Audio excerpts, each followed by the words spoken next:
oleme täna jälle tulnud Kiltsile autot testima. Eelmine aasta meil lõppes jälle hooaeg Eesti meistrivõistlustel esikohaga hooaja kokkuvõttes enda klassis. See aasta muidugi plaanime jälle Rootsi minna. Oleme muidugi enda autot uuendanud palju. Selleks aastaks on siis paigaldatud uuemad turbod. Oleme vahetanud endale õlipumba, oleme vahetanud endale õlivannid, asjad. Siis Vantville on uuendatud, on pandud nüüd see aasta sõidame Sepis Vantvilliga, et üritame nagu sõita kiiremini ka see aasta Rootsis, kui võimalus on.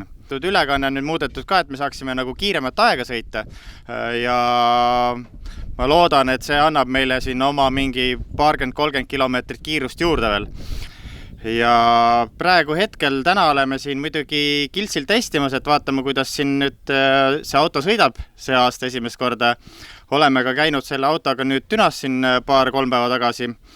Et seal jõunumbriteks tuli seal kuskil, ütleme, jämedas lastus 1450 või niimoodi sinna kanti. Aga neid me ei saa täitsa tõsi pähe võtta, sest me ei seadistanud seda pinki nagu selle jaoks, et nüüd jõunumbrit tõmmata täielikult, vaid me tahtsime näha, et meie auto kõik toimiks ilusti hooajaks.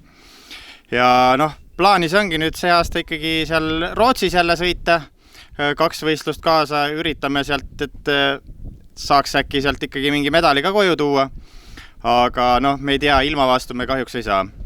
Ja sõidame ka Eestis nüüd see aasta, praegu hetkel on klass 2 vahel, et hetkel ei tea, et see selgub peale Rootsi võistlused, et mis klassi me see aasta edasi sõitma hakkame.